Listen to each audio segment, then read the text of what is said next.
Hey there, this is Ari. Welcome back to the Energy Blueprint podcast. So before we get into today's episode, I have a little bit of a request, a favor that I'm asking, though it's not a personal favor to me. I have a friend.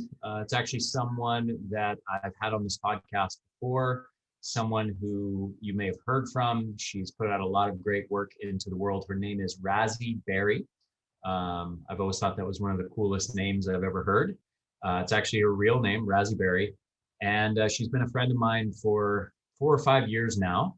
And she has done a lot of great work with putting out a documentary called Love is Medicine. I was one of the featured speakers in that. And she's also had a Love is Medicine podcast. She's also worked with the naturopathic medical community for many, many years.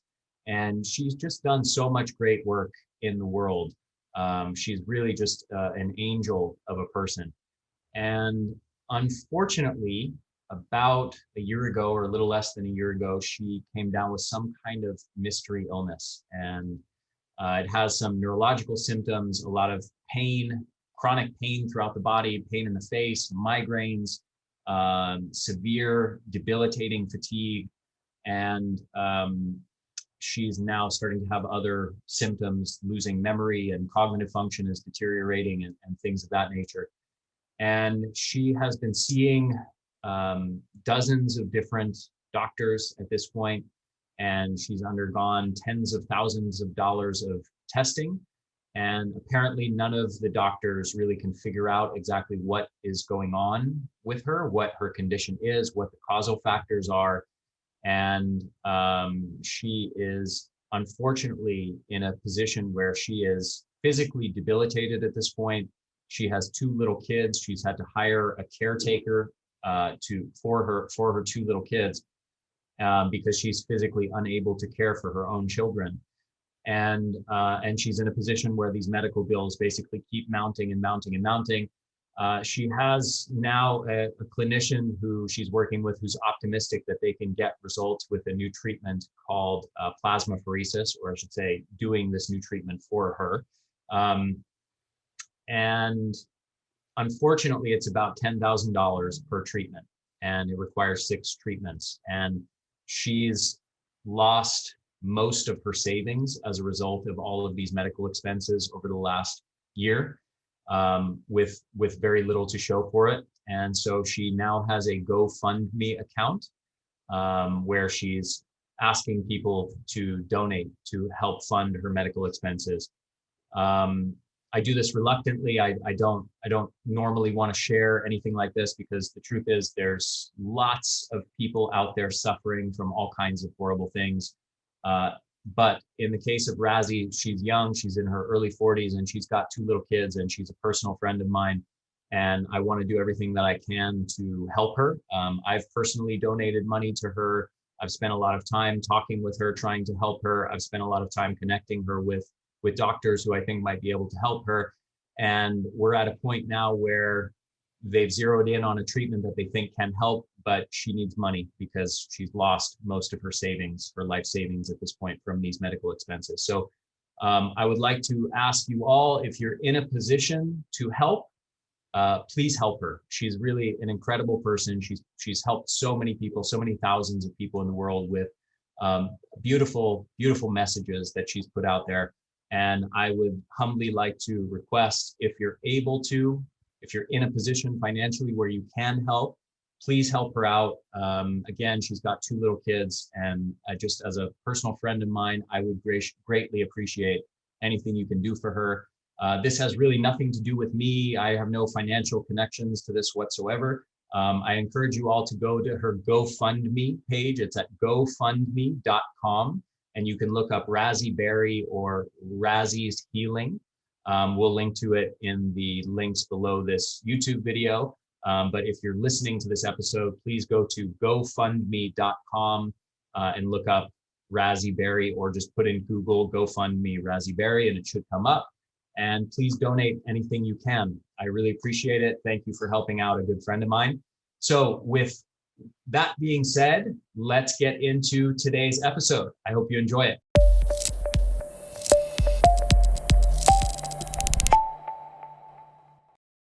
Hey there, welcome back to the Energy Blueprint podcast. I'm your host, Ari Whitten, and with me now is my good personal friend, Dr. Mariza Snyder, who is on for either the second or the third time, I forget, but always a pleasure to have her back on. And she is the functional practitioner, women's health expert, and the author of 7 books. The #1 national best-selling book, The Essential Oils Hormone Solution, which focuses on balancing women's hormones. And other best-selling books are The Smart Mom's Guide to Essential Oils and the DASH Diet Cookbook. And Dr. Mariza's upcoming book, The Essential Oils Menopause Solution, which is what we're going to be talking about today, focuses on solutions for women in perimenopause and menopause. For the past 10 years, she has lectured at wellness centers, conferences, and corporations on hormonal health, essential oils, nutrition, and detoxification. She's been featured on Dr. Oz, Oprah Magazine, Fox News Health, Mind Body Green, and many publications. She's also the host of the top-rated Essentially You podcast, designed to empower women to become the CEO of their health. And you can check out her website at drmariza.com for women's hormone tips, including recipes and remedies. So welcome back to the show, my friend. Such a pleasure to have you. Oh, it's such a pleasure to be here, Ari. Thank you so much for having me back. Yeah. So tell us about your defining moment. Like, what's your personal your story behind why you got into studying women's hormonal health in particular? Well, specifically, I've started for me in my 20s. I was dealing with severe menstrual period issues and didn't really think much of it until finally I went to my doctor and sure enough, was given the standard birth control pills. Actually, I was given the Depo shot, and I was promised that I would not get a period as long as I got these shots, I think 4 times a year. And that sounded really good to me at 19 years old in the middle of college. And little did I know it was going to be a year of health symptoms due to this horrible shot, because I think it's a horrible shot. I don't wish that shot upon anybody. And lasted about a year on it. And when I came off of it, it took me about 8 months to get my cycle back, and the symptoms were just as bad. But as most women, I just fought through it and powered through it, and was driving into my career and operated in that way until I was 30, when I woke up one day with severe chronic fatigue. And Ari, I don't know where you were in my life. Like, where were you then? 11 years ago, when I was dealing with severe chronic fatigue, I needed the Energy Blueprint big time. And realized again, went to the doctor, got my hormones tested, thought I was getting a functional practitioner, and once again was recommended birth control pills. But on the cherry on top, I got some Xanax as well for anxiety. I didn't even have anxiety. Did not fulfill those prescriptions. But I remember sitting in my car. Here's another hysterical woman. Let's calm her down with some anti-anxiety pills, maybe some Valium on top of that. Just for good measure, for just in case, just to ensure that you don't come back to this office again. Exactly, yeah. And so I remember sitting in the car and I was thinking to myself, like, this is not good. Like, I got to figure this out. And very similar to you, I love doing the research. I really didn't have a choice. I couldn't imagine my life continuing at that rate, where I was crawling out of bed every single day. If I could get out of bed, I wasn't showing up for my patients, my relationships, everything. I was constantly debating what I had energy for. And I know you probably hear that all the time. We're just like, am I going to go do this? Or do I only have energy for that? So I found myself negotiating in my own life, and that's what it had been whittled down to. And so I knew I needed to figure this out for myself. It took me 2+ years, because when there's no game plan, when there's no blueprint, it's a lot of trial and error. But also in that car that day, as I'm sitting there, I thought to myself, how many women are going in with chronic fatigue? They're going in with sleep issues. They're going in with a menstrual cycle that isn't functioning properly, and they're walking out at the door with the same scripts that I was walking out the door with. And I knew in that moment that there was millions of us, and I didn't want to be a part of that problem anymore. I wanted to be a part of the solution. And literally since that day, I have dedicated every day, I think almost every single day, unless I was in Italy, I probably was drinking, a Prosecco. But every day I have dedicated to women's hormone health, and luckily have gotten myself out of my own stuff over the years many times. Beautiful. So I have a bit of a confession to make. I've taken many physiology courses over my years of undergraduate and graduate education, and I've taken hormone specific graduate level courses. And I have to say that my least favorite topic, I shouldn't say least favorite because it's not about my personal preference, but the one that I've always found most difficult to wrap my head around when it comes to hormones is women's hormones. It is just so complex, and you end up with these charts, the menstrual cycle of what estrogen is doing, what progesterone is doing, what LH is doing, what, all these different hormones. And you end up with like a million different lines spiking and going down all over the course of different parts of this 28-day cycle.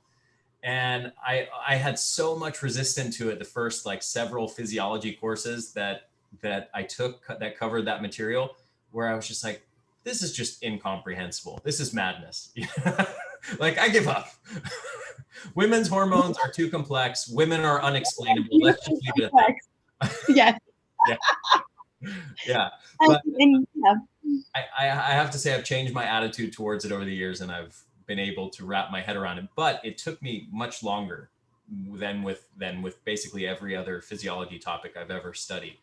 And given that, I can imagine it's difficult for the average person who doesn't have a background of studying science for 20 plus years and health science and physiology for 20 plus years to wrap their head around hormonal health. So why do you think, I guess, what do you think are some of the biggest myths and misunderstandings around this topic? And why do you think this topic is so misunderstood by the average woman?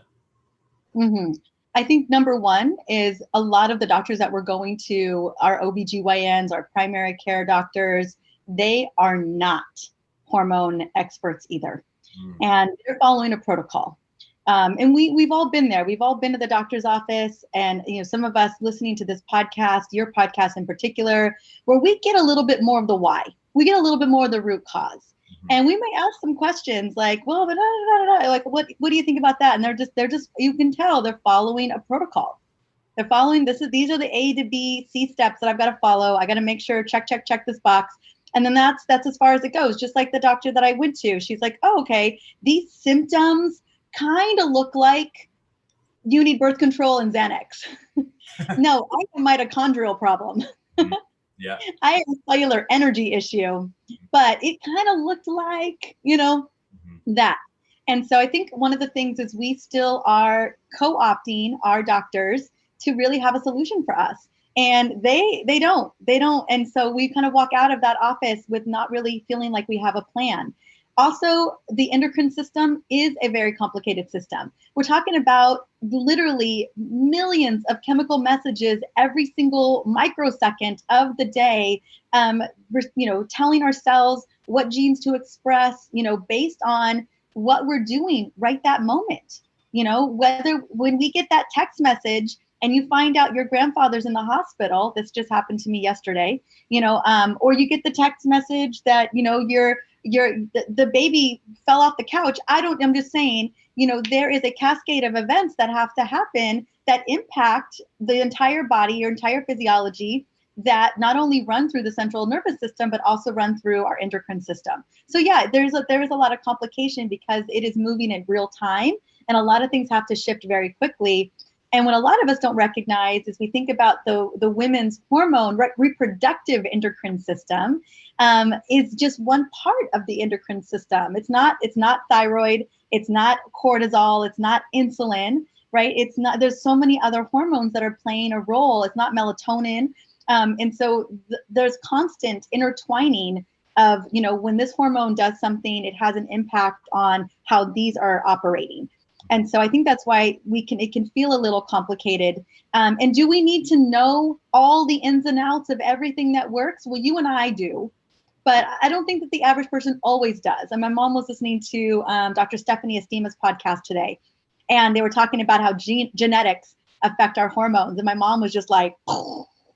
And I was like, Mama, and I think it's important that we get to hear these conversations. But at the end of the day, I always say, what does that have to offer to Cheryl in Tennessee and Sandra in North Carolina? I also, at the end of the day, what are some of the things, the actionables that we can walk away from that are going to move the needle? I think that's one of the things that I love so much about you, Ari, is that a lot of us are struggling with energy issues. And a lot of that connects to our endocrine system. You know that, I know that. And it has an impact on our reproductive system. It has an impact on our metabolic system. And it's important that not only do we have a breadth of understanding, but that there's actionables connected to it. There are things that we can do: reset our circadian rhythms, get sunshine, right? Be out in nature, don't eat fake food. There's specifics that we can do to help move the needle. So that was a little bit of a long breath of an answer, but the point is that I think there's a lot that we can offer women without them having to know everything when it comes to the endocrine system. Totally. So talk to me about it's kind of a funny next place to go given what you just said, but let's now go into this. Let's go into the details of what is happening. Yeah. And let's just estimate this next section of the podcast is going to be 5 to 10 minutes long, maybe 15 minutes. So if anybody's only interested in the actionables, skip over the next 10 minutes. But if you're interested in geeking out on the science and actually understanding what is happening, then listen in. So my question is, given this complexity of female hormones that I was alluding to a few minutes ago, what is going on? How do things change in what is called perimenopause and menopause? What's specifically happening to our hormones during those phases? Absolutely. Let's start with perimenopause. Let's start with phase 1 of perimenopause. So you are 35 years old, maybe you get to be 38, 39, 40. I don't know. With today's world and modern assaults, modern stressors, and go to any of these podcast episodes and you'll learn about all the modern stressors that affect us. We are seeing perimenopause come on a little bit earlier, but we do know biologically the body starts to think about us, our reproductive system starting to slow down a little bit around 35, 36, give or take. And for some of us, we really start to feel it then, others we don't. And basically what's happening there is the body, within our hormone system, the hypothalamus pituitary gland starts to send messages to the ovaries where we just start decreasing progesterone levels. Now, progesterone is released after what I call the main event, ovulation, where we are feeling on top of the world. It's like phase 2 of our cycle. We're the most nurturing. We feel the most sexy, the most luscious. We feel the most energetic during this time because it is baby making time. And so ovulation is usually between day 13 and 16, depending on where your cycle lands. And that is where we release the egg so that we can fertilize it and make a baby. And with the release of that egg, we've got the corpus luteum, which is this really kind of like fatty, cholesterol-driven yumminess that happens. And it is excreting all the progesterone. And without a really healthy corpus luteum, we're not going to see the amount of progesterone we're looking for peaking around day 19, day 20, give or take, in the cycle. And so as at 35 to 40, I call it like phase 1 of perimenopause. And that's where we start to see a little bit of a slight decrease in progesterone levels. Things you're going to notice is that energy is going to kind of wane a little bit. Your PMS symptoms may start to kind of kick in a little bit. You'll notice some mood swings maybe. But really, you're just noticing maybe a slight shift in resilience. Nothing super noticeable, but maybe just a little something is shifting. I would say where women really begin to notice a major shift is as progesterone really starts to begin to drop off around 42, 43. Is where I start to see women are like, okay, things are shifting for me. A little bit of more estrogen dominance relative to progesterone is happening. Maybe they start to experience migraines before their cycle. They start to see more bloating. More brain fog, mood swings, heavier periods, inconsistent periods, and around 43, 44, 45, our cycles begin to shorten. That's another thing you'll start to notice. All of a sudden, if you're tracking your cycle, which I recommend everybody does, it's always a great idea. Your menstrual cycle is a vital sign to your overall health and well-being, whether you're trying to get pregnant or not. But especially in perimenopause, just to kind of see what's happening with you. Where you're at. So maybe a 28-day cycle is now 27 on average or 26 on average. So then we step into phase 2 of perimenopause. And this is where throughout this whole time, estrogen, she's a queen. She's like the Beyonce, right? So she's been holding on, doing her job, handling business, but now it's becoming a little bit of a roller coaster. So estrogen is starting to wane and dip, mainly because the ovaries are like, hey, it's time for vacation. I'm almost done with this. But the brain, the follicular stimulating hormone is getting cranked. And luteinizing hormone is also cranking. Your brain is like, you are not done. I'm probing you. And sometimes ovaries, it's kind of like if you have someone in your family where you try to poke them and wake them up in the morning and they just won't budge, that's like your ovaries. There are just going to be months where you just can't wake that person up. It may be your husband. It's my husband.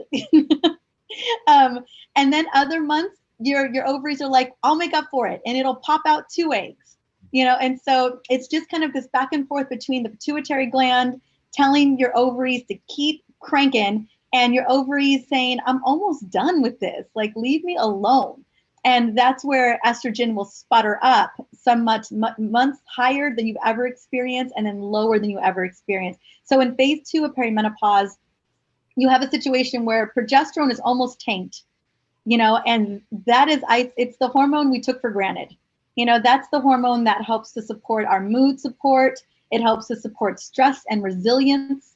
It's the hormone that allows you to maybe not pop off at everybody in your household. And when that's gone, there's nothing to help you out. And so progesterone, we definitely feel in terms of sleep, in terms of emotional resilience, in terms of just kind of like that steady mode. Also, progesterone was helping insulin in a big way. So we may start to see an increase in belly fat as well, and an increase in stress levels. And then with estrogen, again, it's a lot of things like fibroids, migraines, hot flashes, maybe depression, definitely fat deposits around the hips, the thighs, and the booty. And really just months where no period, and then months where there is, until you get into what I call the waiting room. And the waiting room is where you'll have a period, and then there's no period.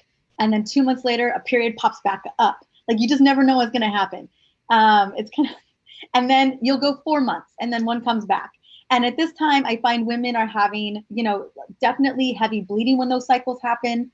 They're definitely experiencing hot flashes, night sweats. So a lot of the symptoms of what we call menopause are actually at the end stages of perimenopause. That's where I feel like things really go off the rails. Is that kind of like age 48 to 52, where we're kind of just in this waiting game where estrogen will spike up really high and then plummet really low. And so I find that a lot of the most serious symptoms that you ever had during your 20s and your 30s, when you've had PMS before your menstrual cycle, your period, that this is like an exacerbation of those symptoms if you haven't done some of the lifestyle stuff that we'll be talking about in a moment. I believe that we can saunter through perimenopause and menopause with a lot of ease and grace. We just really got to prepare our bodies as early as possible, to be honest. Energy's tanking, insomnia is happening, kind of the worst of it. And then once we are at that point of menopause, which is technically defined as it's been a full year since you've had a period, no more periods. And not to say that there isn't moments where that can just act like little things can happen, but let's just say that that's kind of the defining moment. Then the rest of your time is menopause. You're at a point where your adrenals are cranking a little bit of progesterone and estrogen, not a lot. Not a lot for some women to feel like it's enough, but ovaries are definitely on their permanent vacation at that point. Now we're just running on the rest of our hormone system and what we can do lifestyle-wise to manage it. Now, I think some women in menopause do phenomenally. I think it has a lot to do with a lot of other external factors and a lot of other parts of the endocrine system. I don't think that everyone always needs bioidentical estrogen and progesterone to get by those next 5 to 7 years. But for some women, they absolutely do. And for a lot of women, they don't. And I think we confuse a lot of other symptoms with other endocrine issues that are going on in the body.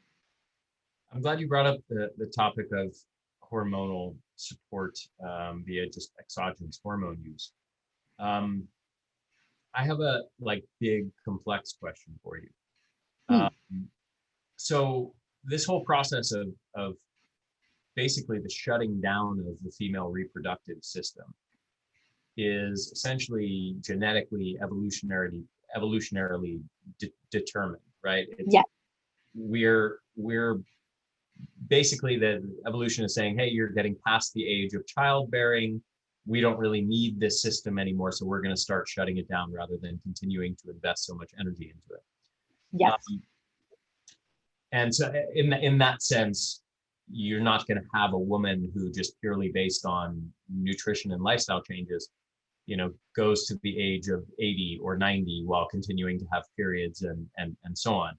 These processes are pretty much guaranteed to happen. In that sense, so when they do happen, to what degree does the system get turned off? And to what degree can nutrition and lifestyle changes continue to support optimal progesterone and estrogen levels and balance of those two? And to what degree do you think there is a need for hormonal support from exogenous hormones? I think, a lot of the research was stopped when we had a lot of synthetic hormones that we were using for women in the 80s and 90s. 90s is really where a lot of that research came in. And so we stopped looking at hormones in general. We found that they could be damaging. They could cause, symptomology around cardiovascular issues and cancer issues. And so this is like the $1 million question is, because you're right. At the end of the day, let's say 100 years ago, the majority of us were living just a little bit past when our cycle would have stopped. So the body just thought, well, we don't need these hormones anymore because we're not living any longer, and I just be really clear that progesterone and estrogen there's receptor sites for these two hormones in a lot of the body, including the brain.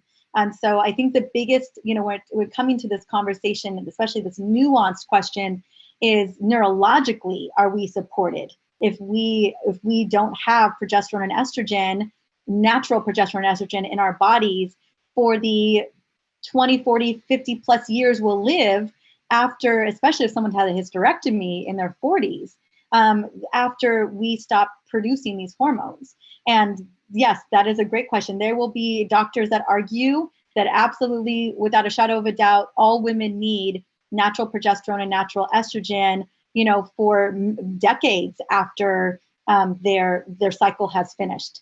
And then there's other people who will argue that that's not necessarily the case, that if we can get the right lifestyle shifts and changes in place, and maybe there's a little bit of progesterone and estrogen in a 5-year window after menopause, or as we saunter into menopause, and then after menopause, that we find it's the most effective and can get us through, and then there's no need for them after the fact. So my position on it, in all the research that I did for this book, is that for the most of us, we could use a little bit of bioidentical estrogen and progesterone, especially bioidentical progesterone, I would say during perimenopause. I find that steep decline of progesterone during perimenopause is a lot for women to handle, especially with all of the stressors that our genetics wasn't really prepared for. Definitely not our stress response system. And I find that those 10 years, that decade, can be extremely detrimental to women if they don't have enough progesterone to help support or to help counteract the amount of swings that estrogen is kind of going up and down at that time. Like estrogen dominance is just definitely a concern that could lead to uterine and breast cancer, among other things. And with 85% of women having fibroids, that can also pose an issue as well, knowing that estrogen is such a proliferative growth hormone. But in the research right now, what we see in all the research that I have read is that we kind of have an estrogen window around right in menopause, right before menopause, until like that 5 years, where bioidentical estrogen is safe to take, definitely in kind of the lowest dose possible. But then after that 5 years, we do start to see more contraindications than not.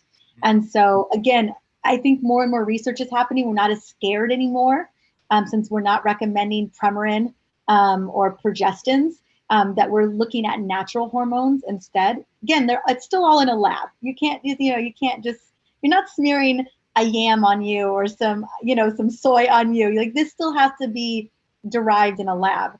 So, in a lot of ways, it's not, it's still created, it's not natural. It's not like your body's making it necessarily. It's lab created instead of like derived from something in nature, a plant or even an animal, but it's bioidentical. It's yes. molecularly, chemically identical to what our bodies naturally produce, as opposed to distinct from horse urine. Horse urine, Premarin, and these non-bioidentical hormones that were used for hormonal replacement therapy for women for many, many years.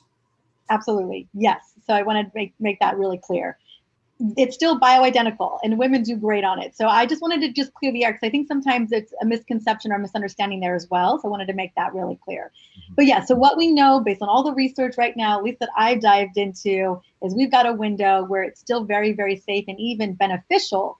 But then after that time, we got to figure this out. Maybe it's the dosage that we're not getting right. It's not really clear. But that 5 years, it's neuroprotective, it's breast protective, it's cardiovascular protective, because the number one killer in women still to this day is cardiovascular disease.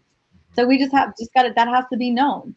But I think that has a lot to do with insulin deregulation. I think it has a lot to do with mitochondrial dysfunction, and so, there are complications here. And then the last thing I want to note is that a lot of parts of the world, and I get that we're not speaking to everybody, but bioidenticals and hormones are just not even on the table. Mm-hmm. Like there are no words for menopause in other cultures, and we're talking about millions upon millions of people, in other cultures around the world, including Japan and even China, where women aren't using bioidenticals. They never had. They don't have a word for menopause. Is that because they don't experience it as a really significant thing, like where it's really noticeable, like it is for so many in the West? Okay. And culturally, I think a lot to do with culture too. A lot to do with what? Culture? Culture. How we feel about older women in this country, or in Europe or Canada, or especially the US. Oh, I think they're all hysterical and they should be given Xanax and Valium to just calm down.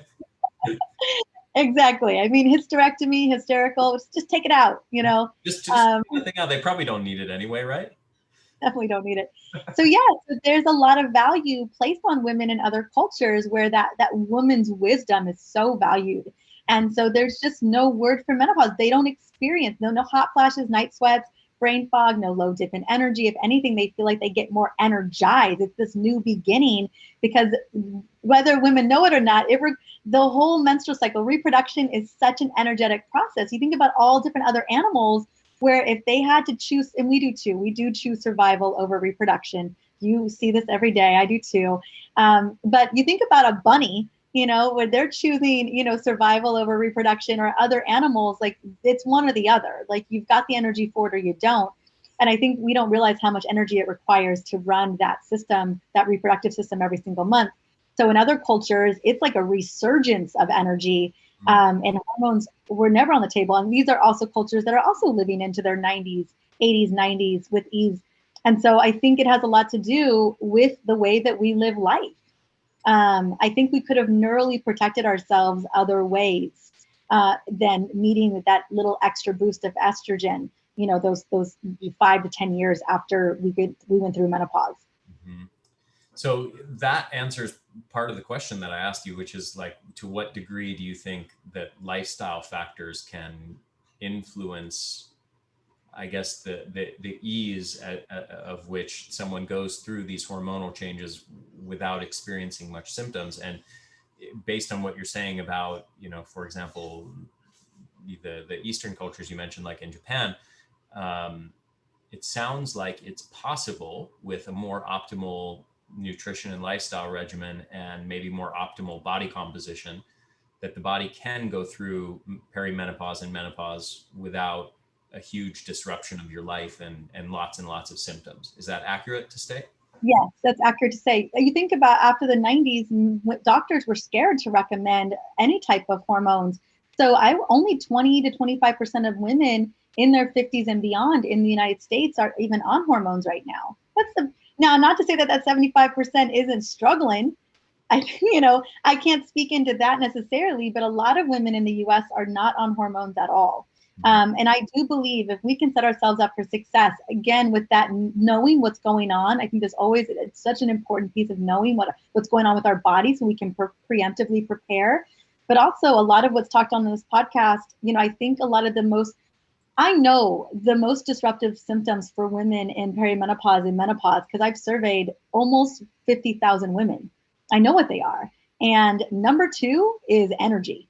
They are like, give it back. Give it back now. Give it. And then the number one is weight resistance. So weight resistance, energy, and sleep. Yeah.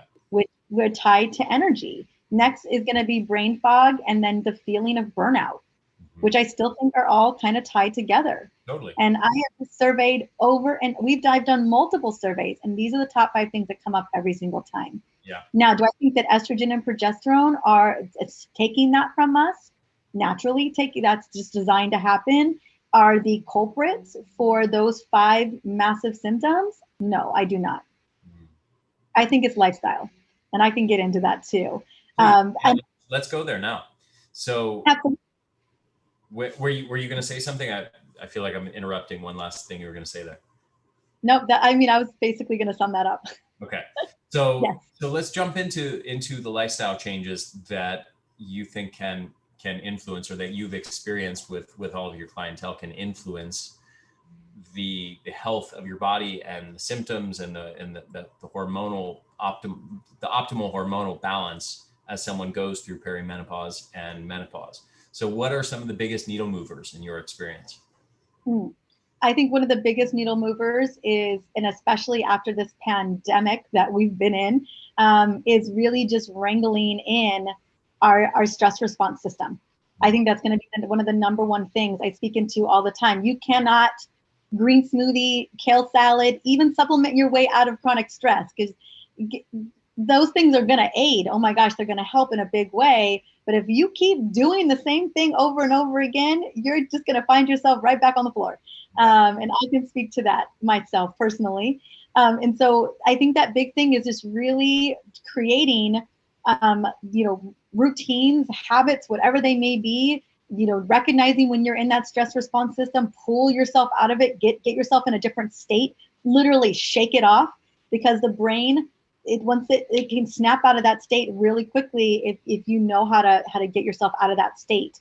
And so I think getting really mindful about your circadian rhythms are going to be super critical here. You got to put your phone away. You cannot start and end your day with your phone or your iPad, whatever you're using. So much of the things you talk about here, and making sure that you're getting sunshine and nature, and really just taking breaks.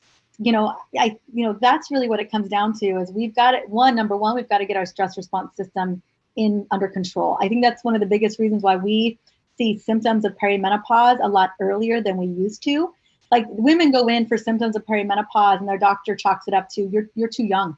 There's no way that you're having perimenopausal symptoms already, because they have this like graph, I guess they follow, and it's only after 45. But we're starting to see massive shifts in Dutch tests across the board, where progesterone levels are plummeting in our mid 30s.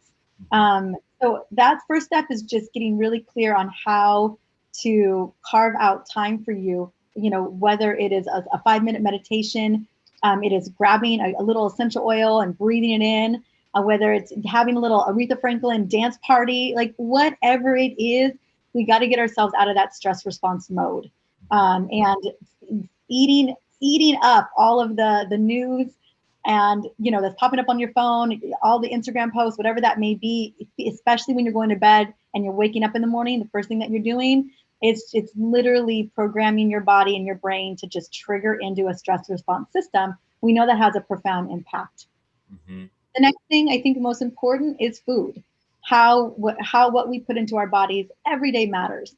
And I'm not going to lie, as a new mom, I've always been great about sugar. When I was pregnant, I passed all of my fasting blood glucose tests with flying colors, even though my doctor knew I wasn't, because she's like, you're 41, it's impossible, you will fail these tests. And I was like, I will show you, woman. And so, because most women when you're pregnant, you get insulin resistance. That's just the way it is. It's the way your hormones are worked. knowing your personality from, hanging out with you in person, I can just picture getting the results back and with your doctor and you just being like, in your face, sucker.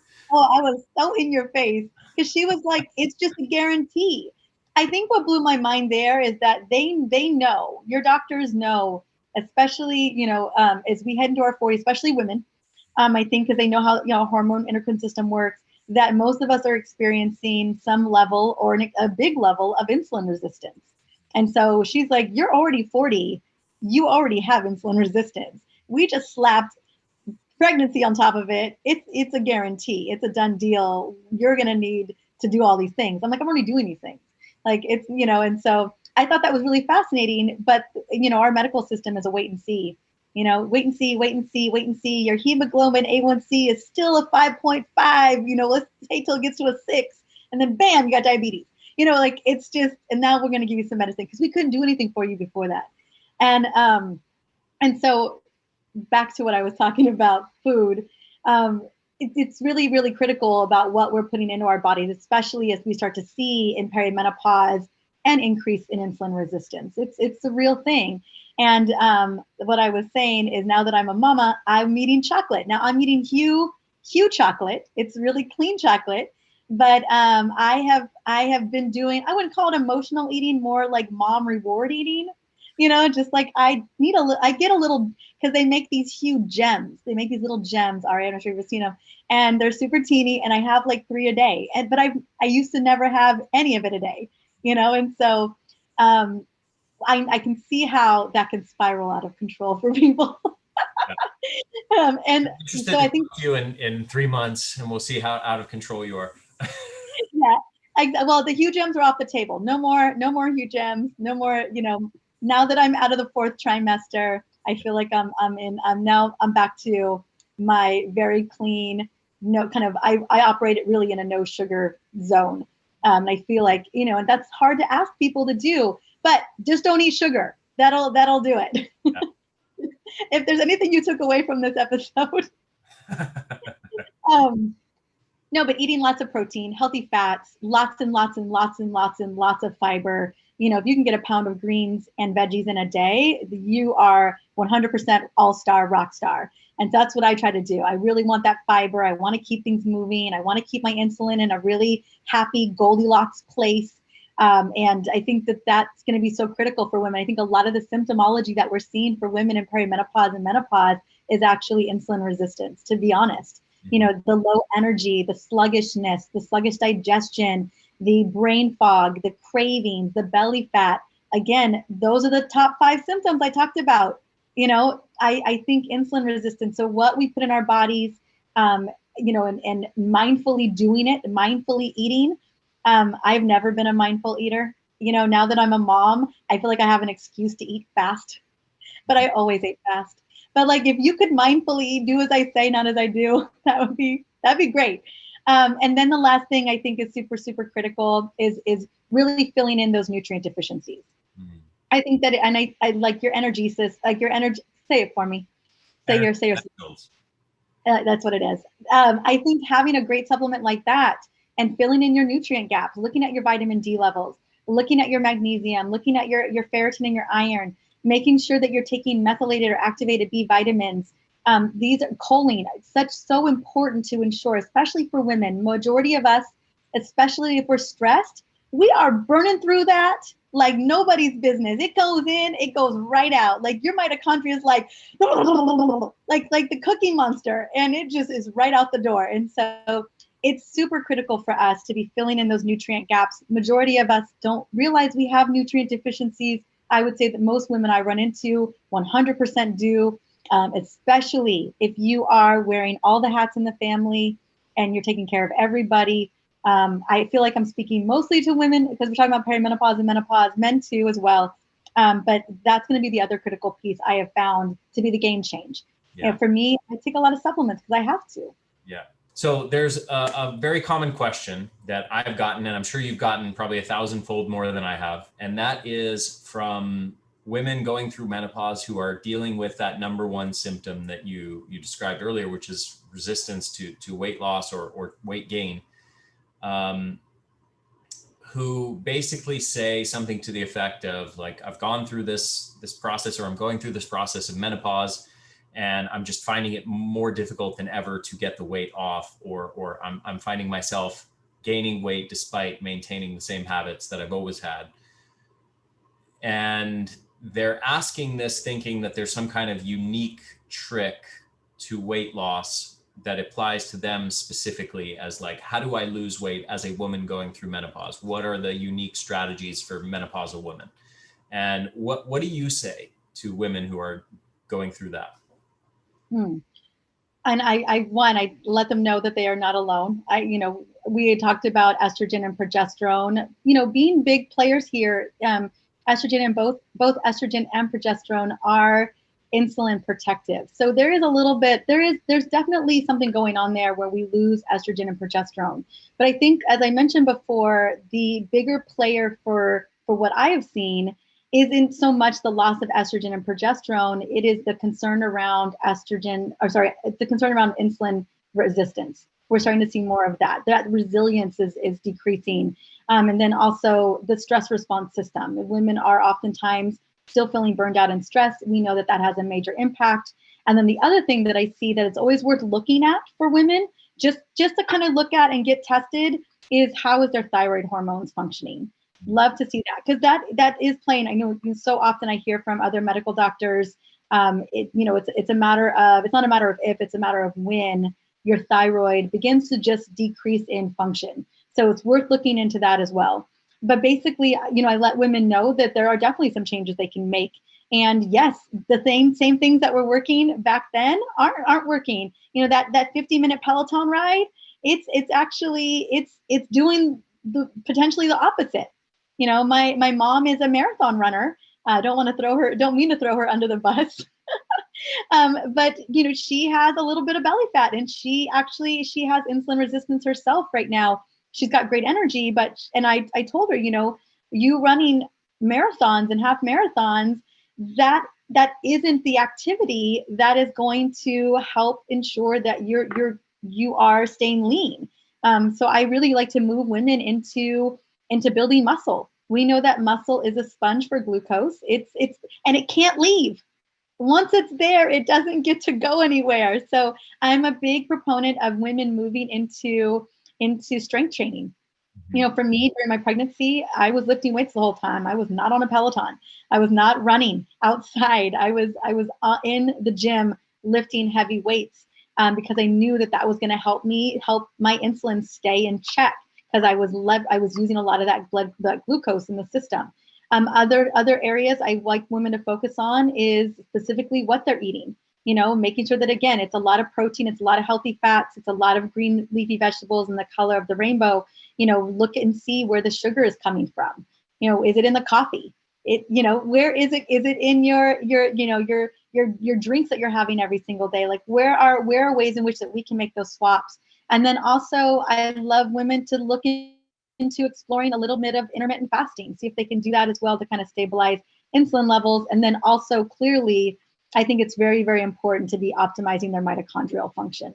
Mm-hmm. Amen to that, or a woman, I should say. Oh yeah, I mean, I used to get away with hour half spin classes and drop weight like nobody's business. If I do that, my energy is tanked for the rest of the day. Like my cortisol is just out the roof. What I would really love, this is my vision for us moving into the future of medicine, is that we all could be using continuous glucose monitors. So we can look at real time what is having an impact on us. What exercise is having an impact on us? Did that text message have an impact on us? Not just what we put into our bodies, but how we respond to the world, and watch how our blood glucose levels respond to those stressors and those stimulus. And that we can measure our circadian rhythms. That's where I really hope medicine gets to take us, so that we can make real-time tweaks and changes to lifestyle. And I think that will have a profound impact, not only on our energy levels, but also on our metabolism, because that's what it's showing me, is we have a lack of metabolic resilience. Mm-hmm. And that's concerning. That leads to inflammation. There's bigger problems on the horizon. I know weight can feel like the biggest issue. Clearly for women, it feels like that. But I always say weight is a symptom of something bigger going on behind the scenes. Mm-hmm. Absolutely.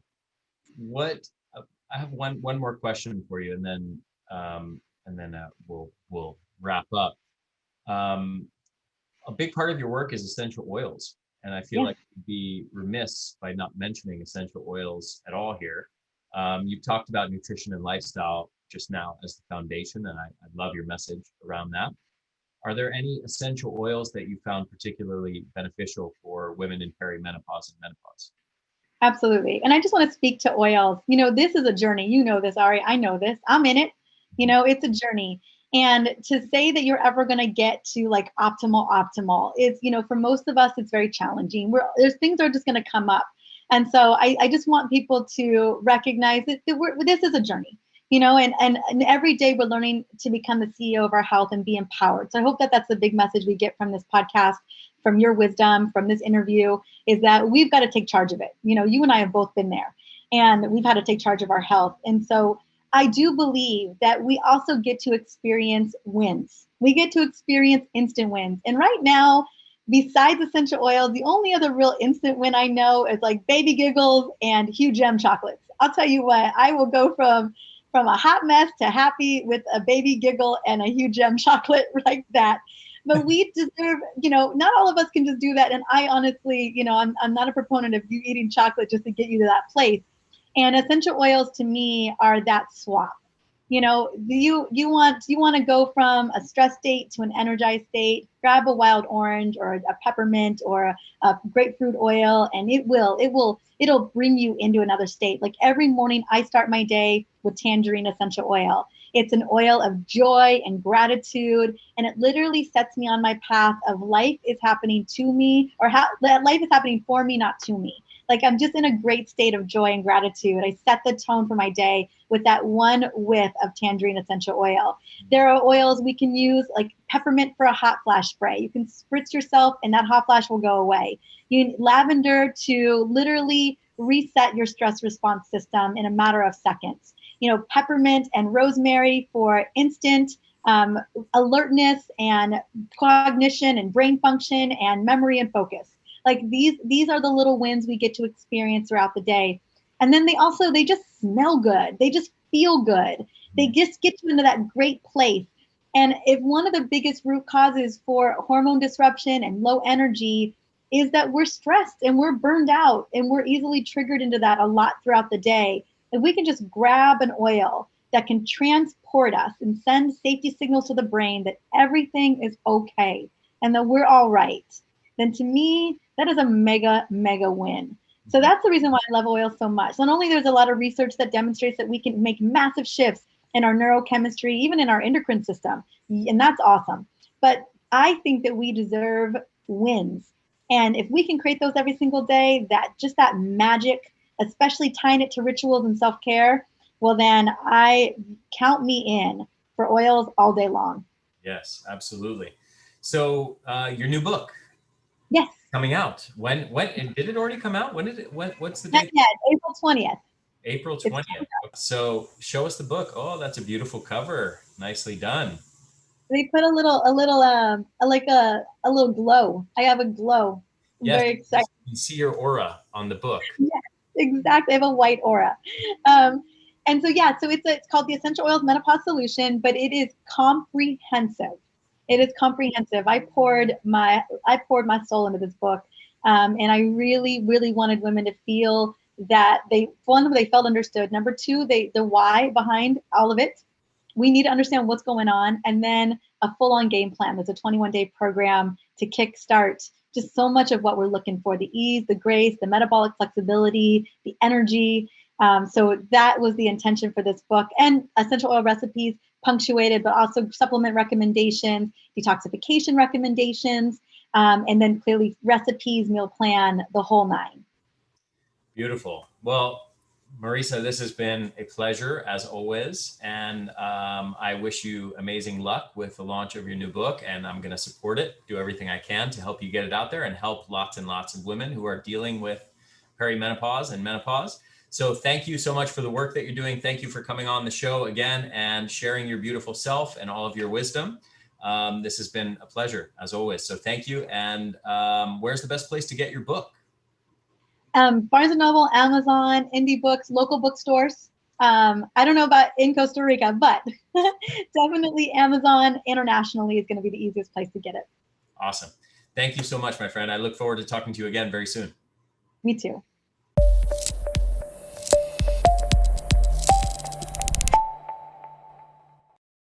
Hey there, this is Ari again. Thank you so much for listening to this episode. I hope you enjoyed it. If you did, if you found it valuable, please share it with your friends, share it with your family, help me get the word out there. Also, if you're on YouTube, make sure to hit the subscribe button and hit that little bell to get notifications every time we release a new video or new episode of the podcast. And if you're listening to this, make sure to subscribe to this podcast on iTunes or on your favorite podcast app. Thanks so much for supporting my work at the Energy Blueprint. I hope you enjoyed this episode. I will see you in the next one.